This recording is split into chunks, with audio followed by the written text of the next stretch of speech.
Sentez-vous curieux, le podcast de la santé, mais pas que.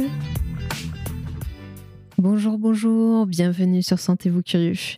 Et oui, ça fait un moment que je vous ai pas parlé. Vous avez peut-être écouté le dernier journal du patient, qui était donc le deuxième épisode de ce type, qui, on va dire, se finissait pas de façon très joyeuse. J'étais en pleine discussion intérieure, on va dire, en pleine acceptation de la situation par rapport à mon épaule. Pour ceux qui n'ont pas écouté les 2 premiers épisodes, si vous voulez en savoir un peu plus, allez les écouter. Là, je vais passer vraiment à aujourd'hui, 3 mois plus tard. Où est-ce qu'on en est ? Oui, parce que ça fait 3 mois et il s'en est passé des choses. La première chose, donc quand je vous ai quitté sur le dernier épisode, je vous disais que j'allais rencontrer donc le rééducateur du dernier chirurgien que j'avais vu. Ça a été chose faite. La rencontre s'est bien passée. En revanche, ce que je souhaitais, j'en parlais déjà la dernière fois, c'était vraiment, dans tous les cas, déjà enlever les vis. Or, il se trouve que le rééducateur n'est pas parti, on va dire, dans cette direction. On était parti sur continuer de la rééducation avec des exercices que lui m'avait proposés.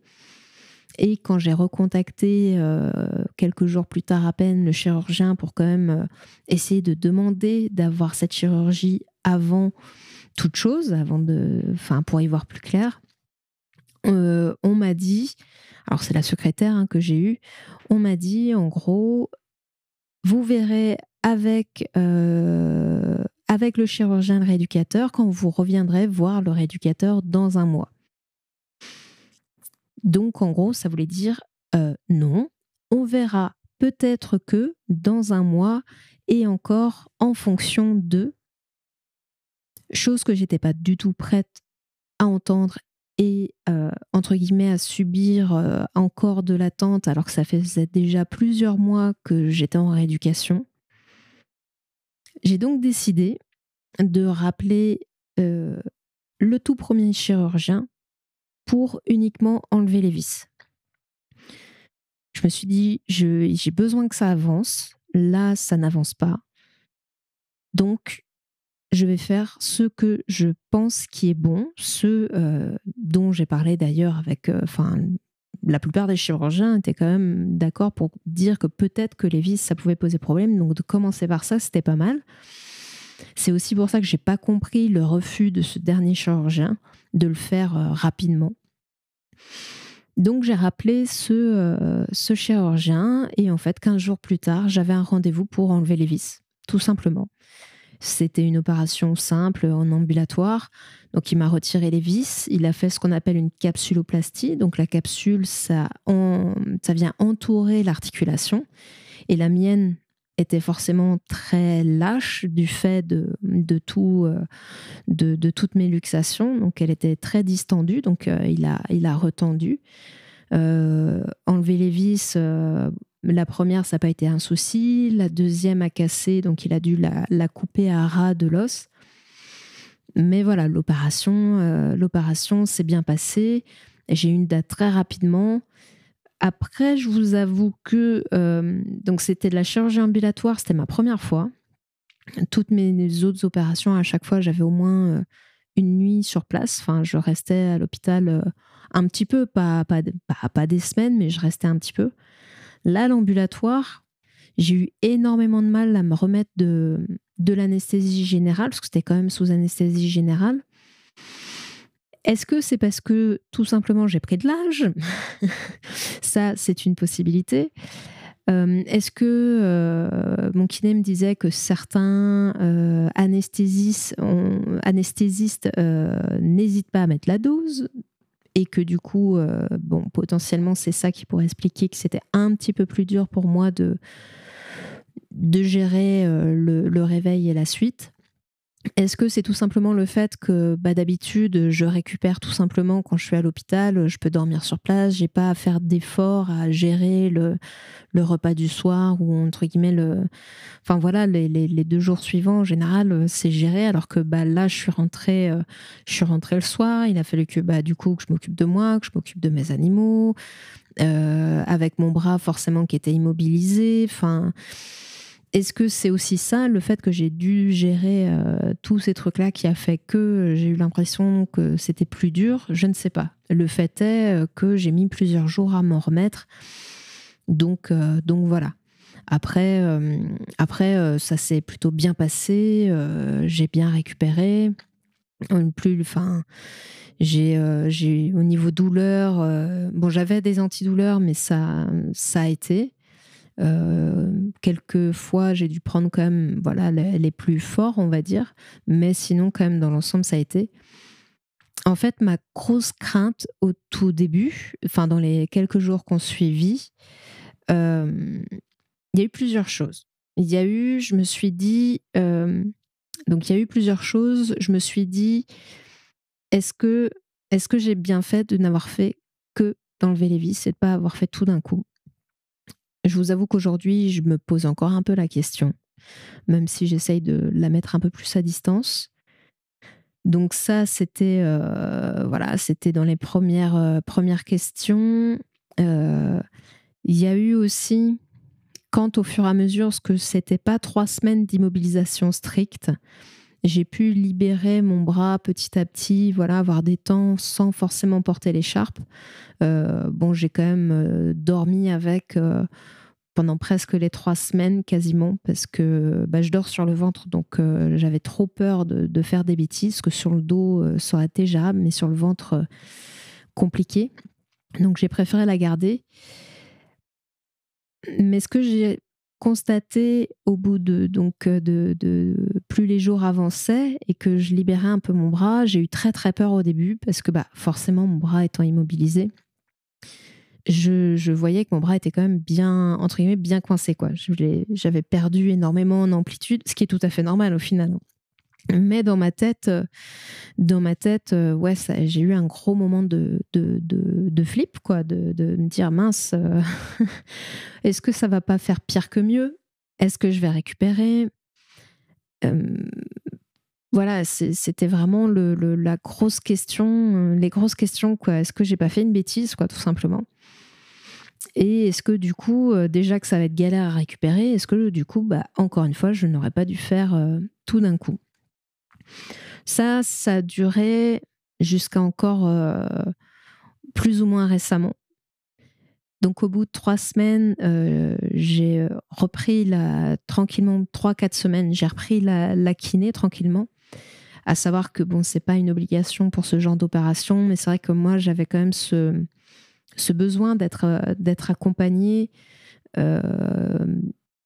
parce que ça me permet aussi d'avoir un retour objectif sur ce qui se passe, d'être rassurée aussi, parce que l'aspect psychologique, je vous en ai parlé plusieurs fois, mais c'est quand même un aspect très important quand on traverse ce genre de choses, et que ce soit un support qui vienne de la famille, des amis et des personnes qui vous accompagnent dans votre parcours médical. Donc là, en l'occurrence, mon kiné.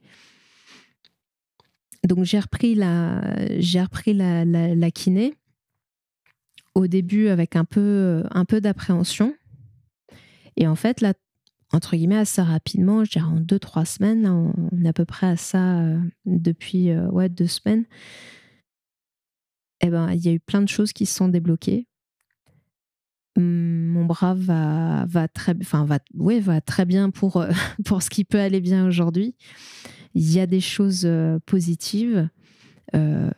Je sens que je n'ai plus la gêne que je pouvais sentir régulièrement à l'avant. Donc vraiment, enlever les vis, je crois que ça a été la meilleure chose que j'ai pu faire jusqu'à présent. Je pense aussi que tout simplement, mon corps ne supportait pas cette butée osseuse à l'avant. Malheureusement, les vis, il ne pouvait pas les détruire, mais que c'est pour ça qu'il a détruit l'os. Enfin, moi, c'est l'explication que j'en ai. C'est genre mon corps... ça le gênait, ce truc qui n'avait rien à faire là, et du coup, il a détruit l'os, et puis là, il restait les vis, et il fallait les enlever, quoi. Donc là, j'avoue que je me sens libérée physiquement de ce côté-là. Et il y a aussi que j'ai... alors, on n'a pas encore commencé à renforcer au niveau musculaire, mais j'ai gagné en amplitude sur des choses notamment en rotation externe, où ça fait des années que c'était bloqué à on va dire, à un certain degré, et que ça ne bougeait pas, et que j'étais vraiment très figée, on va dire. C'était très, très bloqué. Et là, ça y est, ça se débloque. Alors, ça ne veut pas dire que le problème est résolu, hein, parce que le problème de base, ça reste quand même que j'ai une instabilité de l'épaule. Mais de voir que mon bras peut faire des choses qu'il ne pouvait pas faire avant, mine de rien, ça fait du bien, quoi. Enfin, je vous avoue que quand moi, c'est ce qui me semblait quand je faisais un peu mes trucs chez moi, et quand ça a été constaté avec mon kiné, bon, il y a eu une petite larme, hein, quand il a validé que on était mieux que ce qu'on était avant l'opération. Il y a eu une petite larme.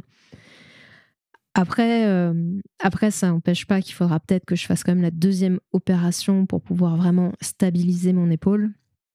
Mais on va dire que c'est une mini victoire aujourd'hui que je prends parce que j'en ai besoin. Donc on va pas gâcher son plaisir. Mais voilà, ça veut pas dire que je suis sortie entre guillemets de l'auberge, loin de là. Donc voilà. Donc comme vous pouvez le constater, notamment au ton de ma voix, le moral va mieux. J'ai réussi aussi à me relancer un petit peu. Donc là, je vous fais ce podcast, ce petit épisode du Journal d'un patient. J'espère assez rapidement pouvoir vous proposer aussi de nouveaux épisodes sur des sujets de santé, de fonctionnement du corps humain, voilà, enfin sur ces divers sujets-là.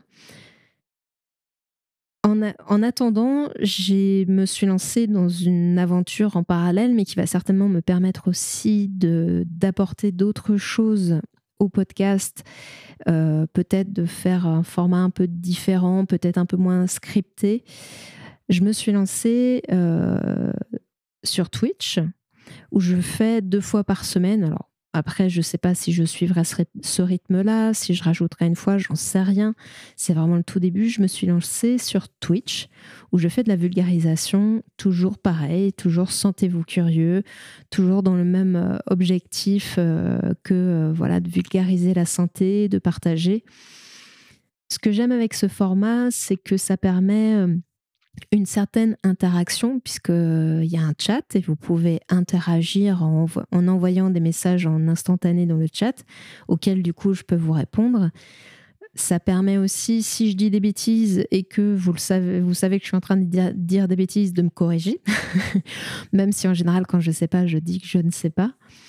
Voilà, enfin, j'ai fait quelques petits lives, et j'avoue que ce format me plaît bien. On a le temps aussi de discuter et d'échanger. Donc, si vous avez envie de venir faire, voilà, d'être curieux, venez faire le curieux sur Twitch. Je fais des lives pour l'instant le mercredi à 18h et le dimanche à 18h. Donc voilà, vous êtes les bienvenus. Et que dire de plus ? Ça m'a permis du coup de me remotiver dans ce projet qu'est Sentez-vous curieux. Et j'espère du coup aussi pouvoir très vite refaire voilà, des épisodes pour le podcast. Est-ce que je scripterai autant que je l'ai fait jusqu'à présent ? Est-ce que je serai un petit peu plus libre comme je peux le faire là quand je vous parle de ce qui m'arrive ? On verra, c'est peut-être la solution que je choisirais, de façon à être un peu plus rapide dans la production, et du coup de pouvoir faire plus de choses, parce que c'est vrai que ça prend tellement de temps que du coup on est un peu voilà, on peut pas faire 36 000 choses en même temps, surtout que je fais tout moi-même. Donc ça demande voilà, de maîtriser pas mal de choses, et c'est pas si simple. Donc voilà, j'espère vous retrouver bientôt sur Twitch ou sur une plateforme de podcast en direct ou en décalé. Les podcasts, je sais que certaines plateformes proposent le commentaire. Donc si vous voulez commenter, voilà, de façon gentille, respectueuse, n'hésitez pas. Si vous avez aussi des propositions à faire, n'hésitez pas aussi. Je suis voilà, ouverte à l'amélioration. Il y a toujours les réseaux Facebook et Instagram que j'ai relancés du coup. C'est très récent, ça date d'à peine quelques jours. Il y a un Discord aussi que vous le trouverez soit sur Twitch, soit sur Facebook et peut-être sur Instagram aussi, j'ai mis le lien. Alors je vous dis à très vite et d'ici là, sentez-vous curieux.